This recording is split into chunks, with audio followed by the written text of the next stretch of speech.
A strange fits of passion have I known। भावों का विचित्र आवेश जिसे मैंने महसूस किया है। और आपने देखा कि यह कविता विलियम वर्ड्सवर्थ के द्वारा लिखा गया है। और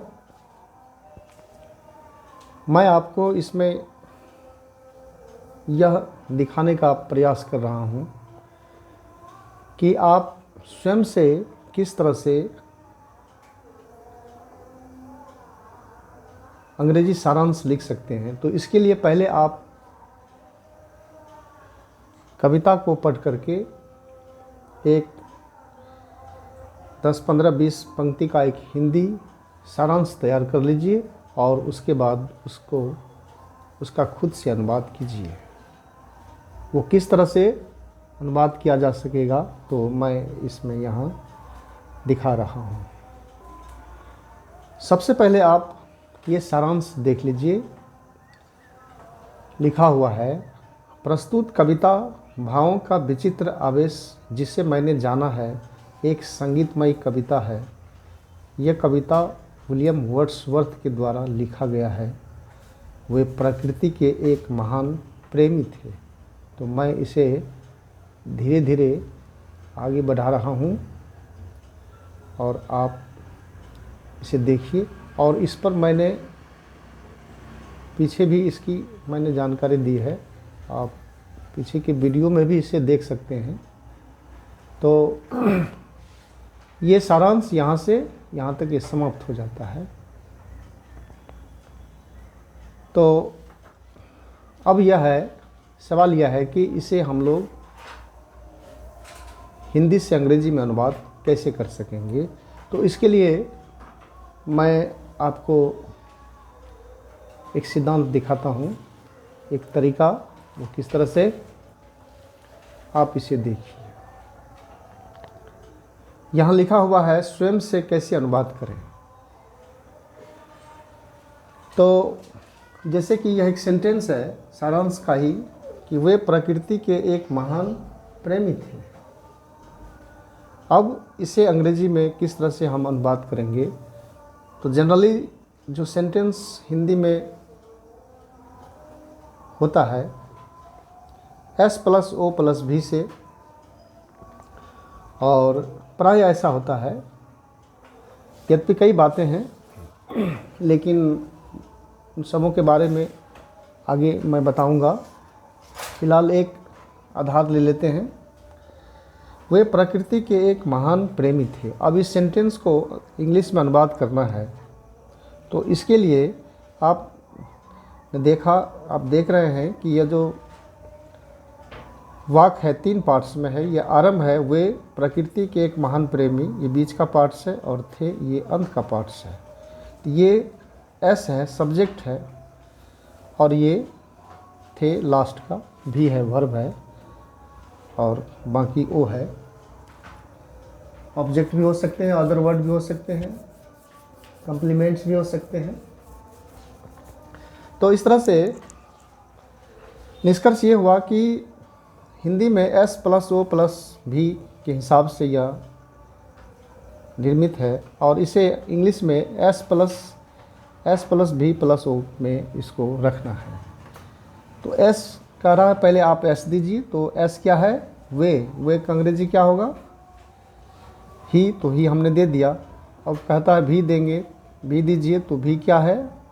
थे। तो थे का अंग्रेजी वाज हुआ। और कहता है अब ओ दीजिए। तो ओ क्या है? प्रकृति के एक महान प्रेमी। तो अब इसका वर्ड मीनिंग क्या हुआ? तो नीचे आपको यहाँ पर वर्ड मीनिंग दिया हुआ है। प्रकृति के, ऑफ नेचर, एक महान प्रेमी, एक ग्रेट लवर। या तो इस तरह से आप यहाँ जो है सो इसे तैयार करके लिख सकते हैं। इसी तरह से जैसे यह कविता विलियम वर्ड्सवर्थ के द्वारा लिखा गया है, तो एस मांग रहा है। एस क्या है? यह कविता। तो दिस पोएम। भी मांग रहा है। भी क्या है? लिखा गया है। तो इसका वर्ड मीनिंग यहाँ लिखा हुआ है। लिखा गया है का हैज़ बीन रिटेन, यहाँ सेट कर देंगे हैज़ बीन रिटेन। ओ मांग रहा है। ओ क्या है? विलियम वर्ड्सवर्थ के द्वारा। तो बाय विलियम वर्ड्सवर्थ। तो यह एक साधारण तरीका है, प्रायः इस तरह से होता है, लेकिन हिंदी के वाक्यों में बहुत सारी भिन्नताएं हैं, विविधताएं हैं। तो सभी ट्रांसलेशंस के अलग अलग तरीके हैं, अनुवाद करने के अलग अलग नियम्स हैं, रूपरेखाएं, सिद्धांत हैं। तो तमाम वाक्यों को तो यहाँ संभव नहीं है दिखाना। एक छोटा सा आधार दिए हैं, इस आधार से आप कार्य कर सकते हैं, और विशेष तो आप इसके लिए ग्रामर पढ़िए। ग्रामर के माध्यम से ही हम यहाँ जितने सारे वाक्य हैं तो आप इसका अनुवाद कर सकते हैं। तो अनुवाद करने के लिए आप ये समझिए कि जो सेंटेंस में कौन एस है, कौन भी है, कौन ओ है, और फिर उसका वर्ड मीनिंग याद कीजिए। और वर्ड मीनिंग याद करने के बाद अंग्रेजी में से एस प्लस भी प्लस ओ ये हिसाब से लिखने का प्रयास कीजिए। और भी कई नियम्स हैं, बातें हैं, तो गहराई में जाने के लिए तब आप विशेष करके तब ग्रामर का अध्ययन कीजिए। तो अब सवाल है कि अंग्रेजी में अनुवाद करने के लिए आपको वर्ड मीनिंग चाहिए, तो मैं वर्ड मीनिंग देता हूँ। तो ये रहा आपको वर्ड मीनिंग। आप इनकी सहायता से मैं इसे धीरे धीरे आगे बढ़ा रहा हूँ। आप इस वर्ड मीनिंग की सहायता से प्रत्येक वाक्यों का अनुवाद करें। ये पहला वर्ड्स है, और फिर एक दूसरा वर्ड्स भी आ रहा है इसमें, ये रहा दूसरा वर्ड्स। तो आप वीडियो को रोक करके वर्ड मीनिंग को लिख लें, और ऊपर बताए गए जो नियम हैं उन नियमों की सहायता से आप उसका स्वयं से अनुवाद करें। इस तरह से ये वर्ड मीनिंग हुआ। और इस तरह से आप इन सभी वाक्यों का अनुवाद जब करेंगे स्वयं से, तो अब आपका अनुवाद सही हो रहा है या गलत हो रहा है, तो इसकी जांच आप स्वयं से करेंगे। तो इसकी जांच आप कैसे करेंगे, मैं इसके लिए एक दिखा रहा हूँ। अब ये रहा आपको, जैसे आप यहाँ देखिए, जैसे ये पहला सेंटेंस है, प्रस्तुत कविता भावों का विचित्र आवेश जिससे मैंने जाना है एक संगीतमय कविता है। आपने इसका अनुवाद किया, तो अब आप इसको इससे मिला करके देखिए। ये अंग्रेजी सारांश है। तो हूबहू अनुवाद है कि the present poem strange fits of passions is a lyrical poem. यह कविता विलियम वर्ड्सवर्थ के द्वारा लिखा गया है।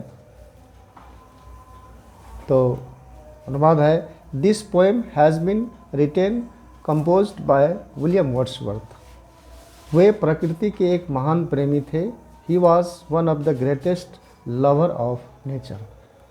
तो इस तरह से आपने जो अनुवाद किया है इसकी जांच आप इसकी सहायता से करें। मैं ये सारांश आपको दिखा देता हूँ। यद्यपि कई जगह मैंने सारांश को रखा है और इसके बारे में इसे पढ़कर किसका अनुवाद भी करके दिखाया है। और ये रहा आपका सारांश। आप अपने हिंदी को स्वयं से अनुवाद करें, और इससे यह जस्ट लाइक एक आंसर शीट के रूप में हो गया। आप इसे मिलान करके देखें कि कितना प्रतिशत तक आपका अनुवाद सही हो रहा है। तो यह तो एक पद्धति है। अब आप इसको ठीक इसका विपरीत कर लें। जैसे हमारे कहने का ये मतलब है कि जैसे अब आपको ये अंग्रेजी सारांश है, अब यहाँ से लिखा हुआ है स्टेन फिट्स ऑफ पैशंस। अब आपको इसका हिंदी याद करना है। तो हिंदी याद करने के लिए मैंने पीछे बहुत सारे वीडियो में नियम को समझाया है। फिर भी आप उसकी सहायता से अनुवाद करें और अपने उत्तर को इस तरह से अंग्रेजी से हिंदी मिला लें। तो इस तरह से मैंने इसमें दोनों प्रक्रिया ये है, पद्धति है हिंदी से अंग्रेजी और अंग्रेजी से हिंदी, स्वयं से आप करें। इसी तरह से अंग्रेजी पढ़ें और उसका अनुवाद हिंदी में करके आप देखें कि, और इससे मिलाएं, इसे मिला करके देखें कि कितना प्रतिशत वो किस तरह से सही आ रहा है, गलत आ रहा है। अभ्यास करें। मैं एक पंक्ति पढ़ करके दिखा रहा हूँ, जैसे कि the present poem strange fits of passions is a lyrical poem. अर्थ हो जाएगा, प्रस्तुत कविता भावों का विचित्र आवेश जिसे मैंने जाना है एक संगीतमय कविता है। This poem has been composed by William Wordsworth. यह कविता विलियम वर्ड्सवर्थ के द्वारा लिखा गया है। तो कहने का यह मतलब है कि इस तरह से आप हिंदी से अंग्रेजी, अंग्रेजी से हिंदी को ज्ञात करते रहें और अपनी आत्मनिर्भरता विकसित करें। और ये आप देख सकते हैं, इस तरह से इसका हिंदी हुआ। अब इसमें एक बात और मैं बता देना चाहता हूँ कि यह जो आप देख रहे हैं इस वक्त BA part 1 general subsidiary English का यह पढ़ाई चल रही है, लेकिन इसका जो दायरा है, रेंज है, इसमें यह बहुत सभी तरह के विद्यार्थियों के लिए उपयोगी है। जैसे मैं यहाँ देख रहा हूँ इसकी विशेषता क्या क्या है और मैंने इसमें क्या क्या दे रखा है, इन सब चीज़ों को आप जानिए। जैसे आप यहाँ देखिए, यहाँ मैंने दिया है कि अंग्रेजी सीखने की ज़रूरतें जो शर्त हैं। तो अंग्रेजी सीखने की जो ज़रूरतें हैं, जो शर्त हैं, अब आप देख सकते हैं कि तो जैसे कि हिंदी से अंग्रेजी या अंग्रेजी से हिंदी या अंग्रेजी सीखने के क्रम में जो सीखने की ज़रूरतें हैं, उनके शर्त हैं कि हमें उच्चारण आने चाहिए, वर्ड्स, फिर अंडरलाइन का अर्थ, फिर वो व्याकरण की जानकारी, फिर सारे अर्थों को जोड़कर फाइनल अर्थ, फिर भावार्थ, फिर हिंदी से अंग्रेजी, अंग्रेजी से हिंदी, और फिर ये पद्धति प्रक्रिया आगे जा कर के रीडिंग, राइटिंग, स्पीकिंग में बढ़ जाएगा, बराबर लैंग्वेज हो जाएगा। कहने का मतलब यह है कि आप पहले मेरे इस को देखिए, मैंने क्या लिखा है कि किताब तो एक बहाना है, वास्तव में इसके माध्यम से आपको अंग्रेजी भी सिखाना है। किताब तो अपने जगह पर ठीक है, कोर्स जो पाठ्यक्रम है, विषय वस्तु है, प्रश्नोत्तर है, वो सब तो जानना ठीक है, जानेंगे ही, लेकिन साथ में यह भी उद्देश्य है कि आप इसके माध्यम से अंग्रेजी सीख सकें। और दूसरी बात यह है कि अब जैसे ये बीए के विद्यार्थियों के लिए ही नहीं है, बल्कि यह सभी वर्ग के विद्यार्थियों के लिए एक सेंस में प्रभावशाली हो जाता है कि जो भी विद्यार्थी अंग्रेजी सीखना चाहते हो, मैंने यहाँ लिखा है कि for all classes who are eager to learn English. इसका उपयोग वे सभी विद्यार्थी कर सकते हैं जो अंग्रेजी सीखना चाहते हैं, सीखने के लिए उत्सुक हैं, क्योंकि अंग्रेजी सीखने के लिए जो जितनी तमाम सारी बातें हैं, आवश्यक जो भी है, मैंने सब इस नोट्स के माध्यम से प्रस्तुत किया है। तो इसलिए यह समूह के लिए इस क्षेत्र में प्रभावशाली हो जाता है। आप यहाँ देख सकते हैं, यह भी लिखा हुआ है, एक पंथ सभी कार्य। आप जब अध्ययन करते होंगे तो उसमें आपने देखा होगा कि मैंने इसमें प्रत्येक एक एक चीज़ पर फोकस किया है, इसकी जानकारी दी है, चाहे वो उच्चारण की से संबंधी बातें हों, वर्ड्स हो, अंडरलाइन हो, फाइनल अर्थ हो, रीडिंग हो, राइटिंग हो, स्पीकिंग हो, ग्रामर हो, लैंग्वेज हो, तमाम तरह से। ये ऐसा तो नहीं है कि मात्र सिर्फ ये प्रश्न उत्तर कर दिया गया, इसके साथ कई बातें शामिल है, इसलिए इसका यह सभी तरह के वर्ग के लिए, विद्यार्थियों के लिए यह महत्वपूर्ण बन जाता है। तो इन्हीं शब्दों के साथ आज का ये क्लास समाप्त होता है और पुनः फिर अगले क्लास में मैं एक नए जानकारी के साथ उपस्थित होऊंगा। तो ठीक है, इन्हीं शब्दों के साथ मैं आप सबों से विदा लेता हूँ।